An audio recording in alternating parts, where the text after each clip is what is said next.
Bueno, pues vamos a dar inicio a nuestra primera participante. Voy a empezar, que pases, a pedir que pase Rosa, por favor. Rosa Durán, ¿sí? ¿Dónde te sientas mejor? Voy a presentar nada más. Sí.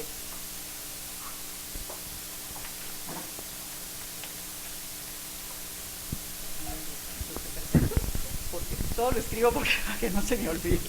¿Sí? Vamos a empezar nuestra primera ponencia con la maestra Rosa Durán. Rosa es maestra en letras modernas. Actualmente está haciendo su tesis de doctorado en letras modernas. En ella estudia y analiza de fondo la poesía de nuestro maestro Víctor Sosa. ¿Sí? Somos amigas y compañeras y hemos aprendido a escribir con la guía y formación de Víctor. El título de su ponencia es Entre la voz y la letra. Rosa sabe lo que es enfrentarse al llamado de la palabra, de la emoción interna que intenta volverse letra, palabra, y a través de la voz, que es la que clama, exclama y reclama lo que el poeta y el escritor viven en su mundo interno y quieren decirle a los otros. Sus teorizaciones acerca de la escritura y la poesía surgen de su trabajo intelectual, pero sobre todo de su pasión e inspiración por convertir el lenguaje en poesía a través de una disciplina y conciencia que es lo que forma al poeta entre muchas cosas. Demos la bienvenida a Rosa para iniciar nuestro coloquio.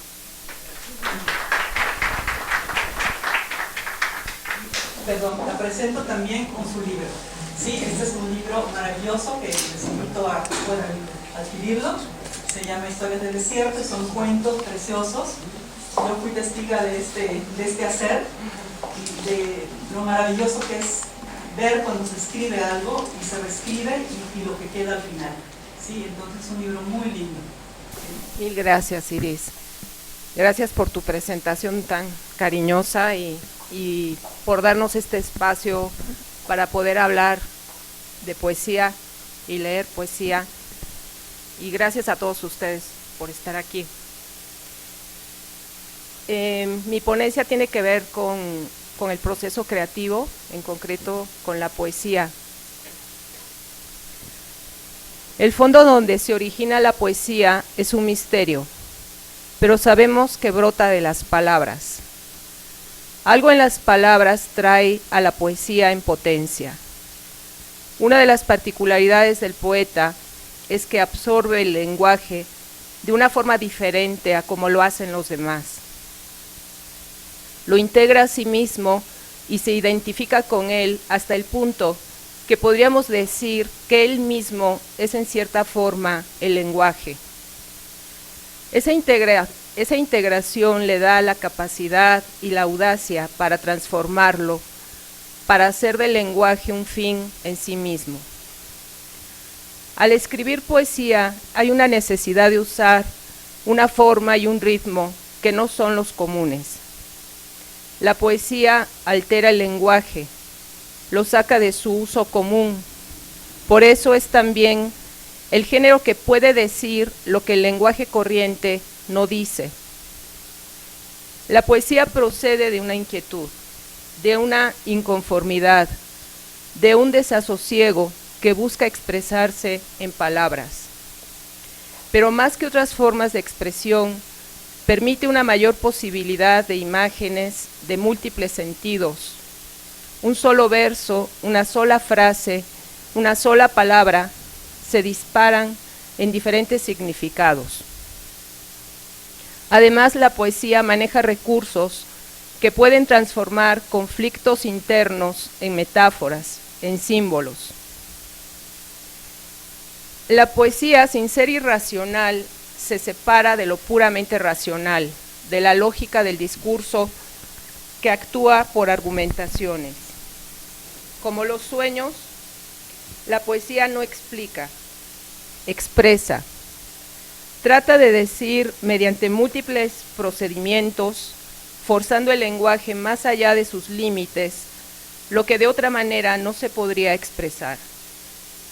El poema funciona así como una herramienta de búsqueda de imágenes que simbolicen vivencias y sensaciones que no encuentran otra salida para manifestarse. Todo poema rompe un silencio, nos obliga a hundirnos en un fondo del cual vamos a extraer visiones desconocidas, aún para quien las crea. Pero no basta entrar en ese fondo para escribir un poema. La escritura poética tiene que ver, por un lado, con la tradición literaria de una lengua, que el poeta tiene el deber de conocer lo más a fondo posible. Por otro, con cuestiones de técnica y sensibilidad. Además de intuición y arrebato, es trabajo y constancia. Aún así, la necesidad de escribir un poema permanece en el ámbito del misterio. Es un impulso que está dentro del poeta y a la vez fuera, algo que lo asalta, lo invade. Eso que toma al poeta se ha denominado inspiración. Inspiración viene de la palabra latina inspiratio, que se refiere al verbo expirare, respirar. Tiene que ver, por tanto, con el aire que entra en nuestro cuerpo. El prefijo in significa hacia adentro. La inspiración, entonces, es algo que entra en nosotros, algo tan etéreo como el aire, que viene de no se sabe dónde. Aquí me gustaría citar a un escritor francés, Pascal Quignard, con una frase que tiene que ver con esto. Dice, la cita, Cicerón decía que había en el lenguaje una musicalidad latente que penetraba el alma más allá de la significación, puro brasmos, como un viejo bramido de pura emotividad que transportaría a los hombres a partir de la parte más íntima de sus lenguas. Bueno, ahí se cierra la cita. Durante siglos, la tradición artística creyó en la inspiración como la motivación inicial para la obra de arte. En el caso del poeta, la inspiración sería el espíritu que lo anima a crear belleza con las palabras o a tratar las palabras de una forma inhabitual. Es hasta épocas recientes que esta confianza en la musa, en la inspiración, se puso en duda. Uno de los primeros en atacar el mito fue Edgar Allan Poe, quien en su ensayo Filosofía de la Composición no le adjudica ninguna participación a la inspiración y establece que toda composición poética parte de un cálculo razonado. Rainer Maria Rilke, poeta posterior a Poe, pero que defiende la idea de inspiración, hace énfasis en la condición solitaria del poeta. Para él, el poeta es alguien que se aparta, que busca la soledad. Rilke mismo vivió buscando la paz y recogimiento necesarios para su creación. Hay solo una soledad, y es grande, y no es fácil de llevar. Es una cita de él, perdón. Lo que es preciso es solo esto, soledad, gran soledad interior, meterse en sí mismo y no encontrarse con nadie durante horas. Eso es lo que hay que conseguir. Y ahí se acaba la cita. Hay que entender que esa soledad es la condición necesaria para la creación. Es también la circunstancia propicia para el arribo de la inspiración, instancia que Rilke creía de origen angélico. Para él, la misma poesía tiene un origen divino. Y cito, porque Dios vive en el silencio. He pensado que Dios no soporta el silencio, como nosotros no soportamos nuestra soledad. Dios ha decidido escribir un verso para desalojar las toneladas del silencio. Y ese verso, Dios es un gran poeta, quizás el mejor poeta, inventó la palabra. Y así es que venimos nosotros a existir por obra del insoportable silencio de Dios. Y ahí se acaba la cita. El poeta es también alguien que desde su soledad está abierto al mundo. Otra cita de Rilke. Se ha vuelto obtuso y duro contra lo que no tiene importancia y está entre la gente como rodeado de una vieja corteza, pero ante lo importante se desgarra y está completamente abierto cuando se encuentra entre las cosas. Y ahí se acaba la cita. Es decir, el estar solo del poeta no lo hace ajeno al mundo, sino que es más bien la condición necesaria para poder elaborar, transmutar en palabras aquello que estando en el mundo recibió abierto y atento. El poeta se aparta del mundo para expresarlo, actúa como un puente, necesita la soledad para poder transmutar en palabras lo que ha percibido del exterior y luego devuelve al mundo su interpretación. Lo que escribe no le pertenece. No sería exagerado decir que habla por los demás.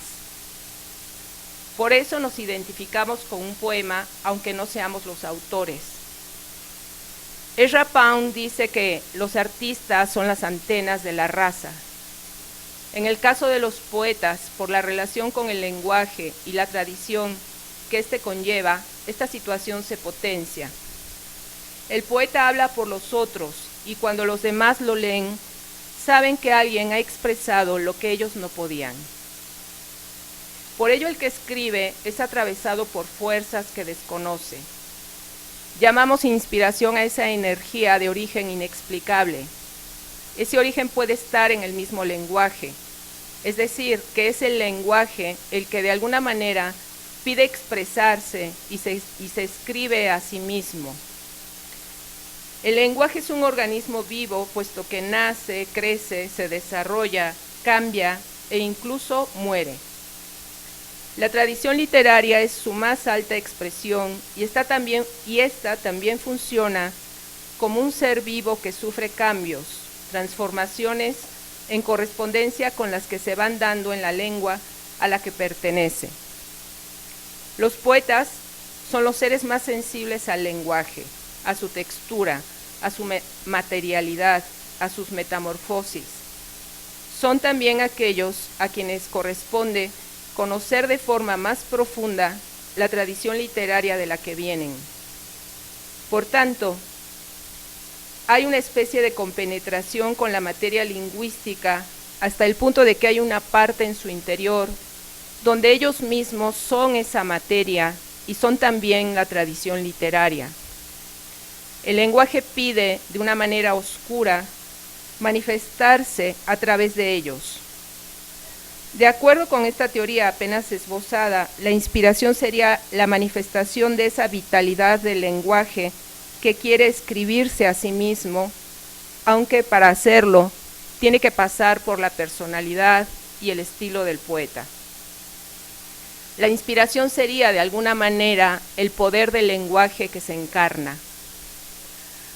A través del lenguaje se encarnan y encuentran expresión de manera a veces clara y a veces misteriosa los deseos, miedos y conflictos del ser humano.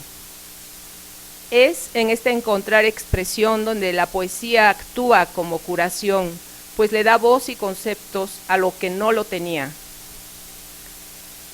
El lector de poesías encuentra en ella lo que él no sabía cómo decir. Y hay un efecto de liberación similar al que se produce al escribirla. El contacto con la poesía provoca en nosotros una empatía que abre puertas de la sensibilidad que creíamos cerradas.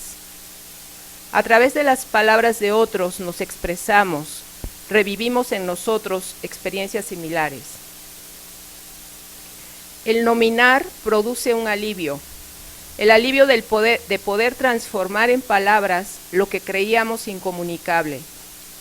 La poesía es ese poder que nombra el mundo, nombrándonos. Antes que estar en el papel o la pantalla, la poesía está en la mente y, antes que en la mente, en la voz. La poesía es una voz que a veces no se escucha porque es interna. El estilo de un poeta es el tipo de entonación que su voz imprime en las palabras. La voz es material y a la vez inmaterial. traslada el mundo mental a la fuerza de los sonidos. A través de la escritura se escucha una voz y es esta la que seduce. La letra es el canal por medio del cual la voz nos llega. Algo que se produjo en la mente y en la articulación de las cuerdas vocales de un ser logra traspasar el tiempo y el espacio a través de la escritura. Lo que nos llega en un poema escrito no son solo signos y espacios convencionales.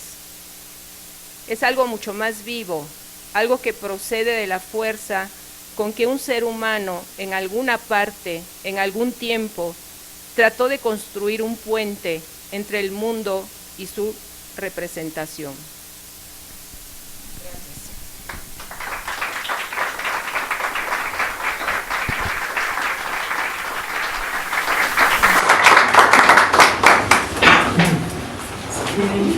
No sé, ¿alguien quiere comentar algo?